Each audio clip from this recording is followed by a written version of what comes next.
BMKG menyatakan sebagian wilayah Indonesia telah memasuki awal musim hujan pada bulan Oktober dan akan mencapai puncaknya pada awal tahun depan. Kondisi ini disebut Ikatan Dokter Indonesia akan memunculkan banyak penyakit diantaranya diare dan penyakit kulit. Musim hujan telah tiba. Badan Meteorologi, Klimatologi, dan Geofisika BMKG menyebut 51,1% wilayah Indonesia telah memasuki musim hujan pada Oktober. Sebagian lainnya akan mulai pada November dan sebagian kecil di bulan Desember. Potensi cuaca ekstrem juga masih akan terjadi hingga akhir bulan. Untuk periode sepekan ke depan, kita memonitor hingga tanggal sekitar 28 atau akhir bulan ini potensi cuaca ekstrim masih cukup tinggi, terutama di mana di wilayah Jawa, di sebagian besar wilayah Jawa ya, termasuk Banten, DKI, kemudian Jawa Timur, Jawa Tengah, Bali hingga Nusa Tenggara. Ini disebabkan karena apa? Kita memonitor adanya perkembangan gelombang dinamika atmosfer.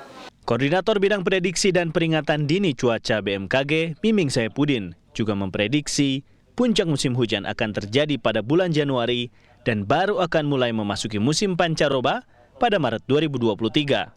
Dengan semakin tingginya curah hujan, Ikatan Dokter Indonesia meminta masyarakat mewaspadai beberapa penyakit yang dapat menular cepat pada saat musim hujan atau yang disebut sebagai waterborne disease. Dua kasus yang paling sering terjadi adalah penyakit diare dan penyakit kulit. Paling sering memang dua hal sebenarnya. Yang pertama gangguan GI tract, gangguan gastrointestinal atau gangguan pencernaan. Yang kedua adalah gangguan topikal atau kulit sebenarnya.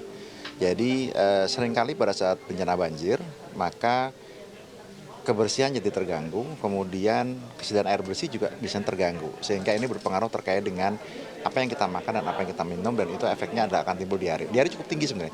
Kalau kita bicara di tahun 2018, itu mencapai 28,6%. Itu cukup tinggi sebenarnya. Kemudian kematian karena diare itu juga cukup tinggi.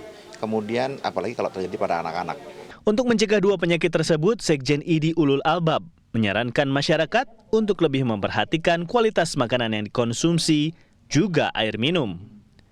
Memperkuat imun dengan berolahraga, mempersiapkan diri dengan jas hujan atau payung serta jaket, serta menjalankan pola hidup bersih sehat. Selain itu, obat-obatan pertolongan pertama yang berkaitan dengan diare dan penyakit kulit juga perlu dipersiapkan. Jika kondisi tidak membaik, sebaiknya segera datangi fasilitas layanan kesehatan terdekat untuk mendapatkan penanganan medis lebih lanjut. Angga Putra, Rizky Rahadian, Bandung, Jawa Barat.